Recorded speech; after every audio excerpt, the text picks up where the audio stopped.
જ્યારે ફ્રેન્ડ શાક રોટલી ખાવાની ઈચ્છા ન હોય અને ખરેખર કેક ટેસ્ટી અને હેલ્ધી ખાવું હોય તો આ રેસીપી છે તમારા માટે. હા ફ્રેન્ડ્સ, ચોક્કસથી બનાવજો, કેમ કે આને ખાધા પછી પિઝા તો તમે ભૂલી જ જશો.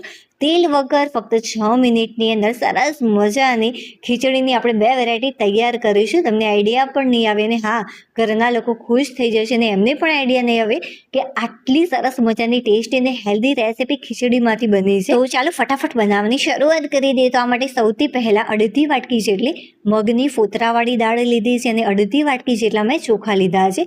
ચોખા તમે કોઈ પણ લઈ શકો છો, ખીચડીયા ચોખા પણ લઈ શકાય છે અથવા ભાતના ચોખા પણ લઈ શકાય છે. અત્યારે મેં ભાતના ચોખાનો ઉપયોગ કર્યો છે. બંનેનું માપ અડધી વાટકી જેટલું છે અને બંનેને સારી રીતે મેં મિક્સ કરી લીધું. હવે આપણે લઈ લઈશું કોઈ પણ એક મોટો બાઉલ. તેની અંદર 1 ચમચી ભરીને મીઠું એડ કર્યું છે અને સારા એવા પ્રમાણમાં પાણી એડ કરવાનું છે, 1 થી 1.5 ગ્લાસ જેટલું.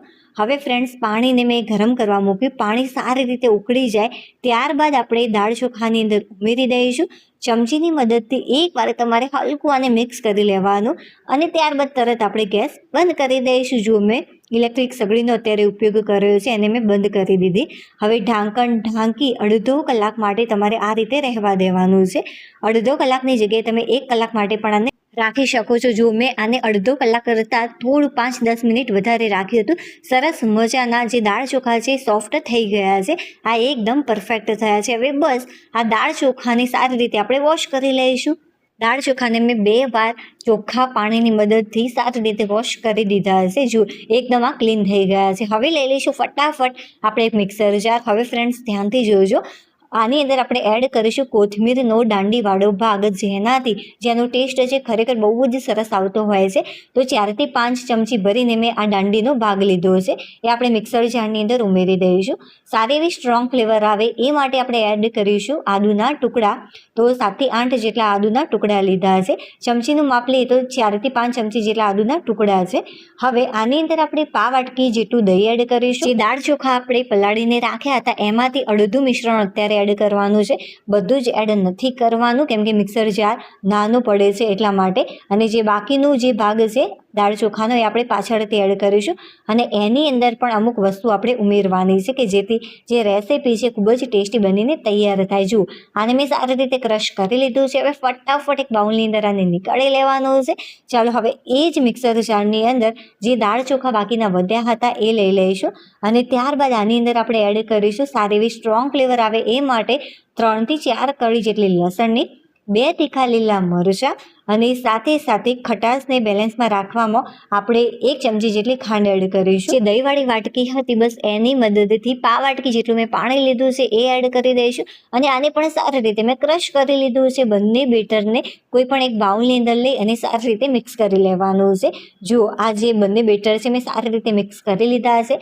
આદુ, મરચાં અને લસણ જે આપણે એડ કર્યા છે એનાથી જે ટેસ્ટ છે ખરેખર બહુ જ સરસ આવતો હોય છે અને સાથે કોથમીરની દાંડીના ભાગથી પણ જે ટેસ્ટ છે લાજવાબ આવતો હોય છે. તો ચોક્કસથી એડ કરજો, હોય તો અને ના હોય તો કોથમીરના પાનનો પણ તમે ઉપયોગ કરી શકો છો. જે બેટરની થિકનેસ છે એ આપણે આટલી ઘટ જ રાખીશું, પાતળી બિલકુલ પણ નથી રાખવાની. હવે સ્વાદ અનુસાર મીઠું એડ કરીશું. તો 1.5 નાની ચમચી જેટલું મેં આની અંદર મીઠું એડ કર્યું છે. હવે સારી રીતે એકવાર આપણે મિક્સ કરી લઈશું.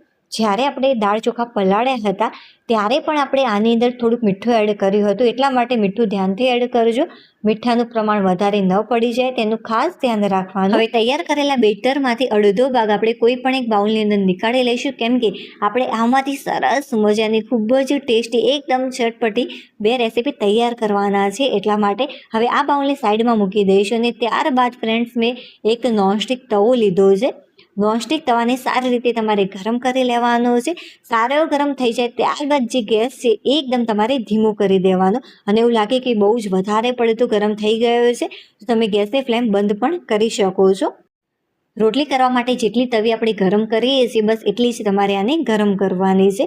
હવે 1 ચમચું ભરીને આપણે બેટર લઈ લઈશું. આ રીતે એડ કરી દેવાનું છે. નીચે મેં બિલકુલ પણ તેલ નથી લગાવ્યું, તમે જોઈ શકો છો વિડીયોની અંદર.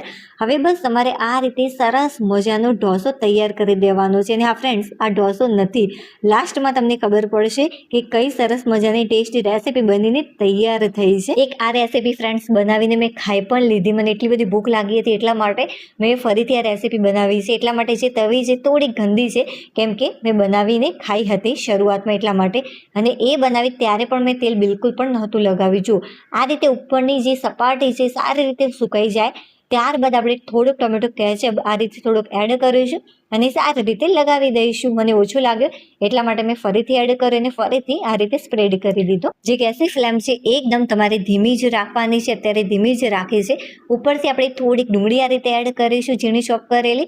હવે થોડુંક ટામેટું એડ કરી દેવાનું છે. તમને જે પણ શાકભાજી વધારે પસંદ હોય એ તમે તમારી રીતે એડ કરી શકો છો. હવે ઝીણું ચોપ કરેલું કેપ્સિકમ એડ કરીશું. કેપ્સિકમથી જેનો ટેસ્ટ છે ખરેખર બહુ જ સરસ લાગતો હોય છે. જો ન હોય તો આના વગર પણ તૈયાર કરી શકાય છે. હવે થોડી કોથમીર એડ કરી દઈશું. કોથમીર વગર પણ જેનો ટેસ્ટ છે એ સારો જ લાગશે. જો ન હોય તો એના વગર પણ તમે તૈયાર કરી શકો છો. બહુ જ ઓછા પ્રમાણમાં મેં કોથમીર એડ કરી છે, 1 થી 2 ચમચી જેટલી. હવે ઉપરથી આપણે ચીલી ફ્લેક્સ અને થોડોક ઓરેગાનો એડ કરીશું. અને હા, જો ચીલી ફ્લેક્સ ન હોય તો થોડુંક તમારે કાશ્મીરી લાલ મરચું પાવડર સ્પ્રિંકલ કરી દેવાનું, અથવા તો તીખું લાલ મરચું પાવડર પણ તમે એડ કરી શકો છો. અને ઓરેગાનો વગર પણ તૈયાર કરી શકાય છે. હવે સરસ મજાનું બાળકોનું પસંદ આપણે ચીઝ એડ કરી દઈશું. અને હા, જો તમે ડાયટ માટે તૈયાર કરતા હોય તો ચીઝ એડ નહીં કરતા, તમે આની જગ્યાએ પનીરનો પણ ઉપયોગ કરી શકો છો. હવે ઢાંકણ ઢાંકી ધીમા તાપે ચીઝ મેલ્ટ થાય ત્યાં સુધી તમારે રહેવા દેવાનું છે. જે બાકીનું બેટર આપણે રાખ્યું હતું સાઈડમાં, એની અંદર થોડાક શાકભાજી એડ કરીશું. તો ઝીણું ચોપ કરેલું ટામેટું, ઝીણું ચોપ કરેલું કેપ્સિકમ અને થોડાક પ્રમાણમાં મેં લીધી છે ડુંગળી, એ એડ કરી દઈશું. હવે થોડાક ચીલી ફ્લેક્સ, થોડુંક ઓરેગાનો અને સાથે સાથે આપણે એડ કરીશું ટોમેટો કેચઅપ અને થોડીક કોથમીર પણ એડ કરી છે. હવે બસ સારી રીતે બધા જ મસાલા મિક્સ કરી લેવાના છે. અને આ ફ્રેન્ડ્સ, એક વિડીયો બનાવવામાં ખરેખર બહુ જ મહેનત લાગતી હોય છે. થોડીક પણ રેસીપી તમને પસંદ આવી રહી હોય, યુનિક લાગી રહી હોય તો પ્લીઝ વિડીયોને લાઇક કરી દેજો. ચેનલ પર નવા હોય તો ચેનલને સબસ્ક્રાઈબ કરવાનું બિલકુલ પણ ભૂલતા નહીં. જે કાચ ઉપર તમને વરાળ દેખાઈ રહી છે એનાથી સરસ મજાનો જે આ ઢોસો છે એ બનીને તૈયાર થઈ જતો હોય છે. તેલ એડ કરવાની જરૂરિયાત પણ નથી રહેતી. ચીઝ સરસ મજાનું મેલ્ટ થઈ ગયું છે અને નીચેથી સરસ મજાનો આ તૈયાર પણ થઈ ગયો છે, મતલબ કે કૂક થઈ ગયો છે. હવે બસ આપણે આ રીતે આને ટર્ન કરી લઈશું. થોડીવાર માટે ફ્રેન્ડ્સ મેં ગેસની ફ્લેમ મીડિયમ કરી હતી લાસ્ટમાં, એટલા માટે આવો તમને દેખાવ લાગી રહ્યો હશે.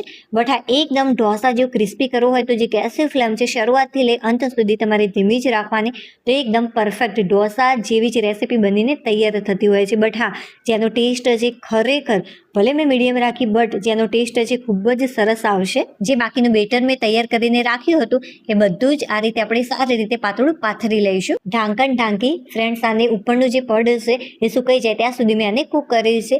જે ગેસની ફ્લેમ છે એકદમ મેં ધીમી જ રાખી હતી. હવે જે ગેસની ફ્લેમ છે મેં થોડી વાર માટે મીડિયમ કરી દીધી છે.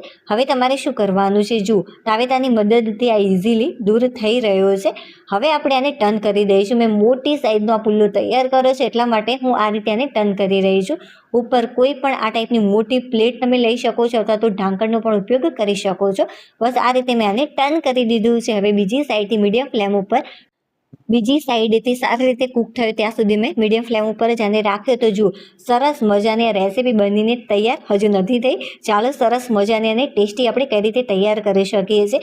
બસ ચપ્પાની મદદથી તમારે આ રીતે 4 ટુકડામાં આને કટ કરી દેવાની છે. હવે ઉપરથી આપણે થોડુંક ચીઝ આ રીતે ગ્રેટ કરી દઈશું. આ ગરમ છે એટલા માટે થોડુંક ચીઝ મેલ્ટ પણ થઈ જતું હોય છે.